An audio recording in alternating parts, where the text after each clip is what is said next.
Das Abwiegen, das Bangen und das Rechnen. Bis 4 Runden vor Schluss. Jetzt geht's los. Ein Eiertanz, wa?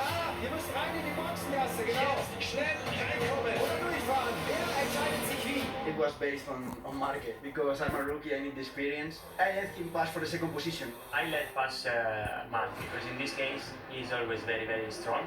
I try to lead the race and go in because most of the guys follow the first guy and is what happened.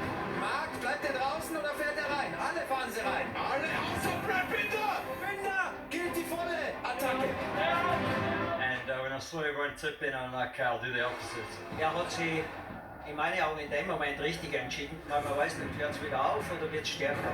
Es schüttet wie aus Kübeln vor unserer Nase und wenn Brad Binder das durchbringt, dann ist fast ein Wunder geschehen. But I've seen that a lot of riders were continuing and I said, maybe I make the wrong choice. It was P11 and 2 laps to go. I said, no way. I destroyed my race. Karusch, der versucht zu retten, aber das war zu viel. Lässt nicht los. Alles spricht für Brad Binder.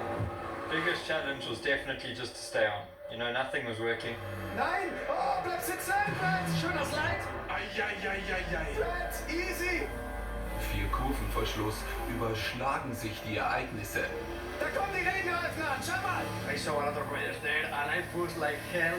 I overtook like 7 riders. Wo ist Brad Binder? Wo ist Brad? Ja. Zeigt den uns. Ich sehe da Brad kommen, ich sehe kommen. Ja, er sitzt auch noch. Wir brauchen nur noch eine Kurve. Aus Brad Binder wird an diesem Wochenende Big Box Binder. Brad Binder gewinnt im Regen mit dem Slick. Was für eine Sensation. I remember my brother telling me there was good grip in the weights, even on the slicks. So that had a lot to do with my decision today.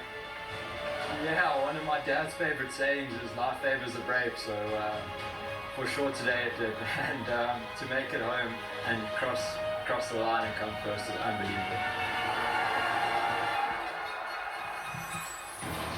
Unglaubliche Bilder, was für ein Rennen am Spielberg. Gustl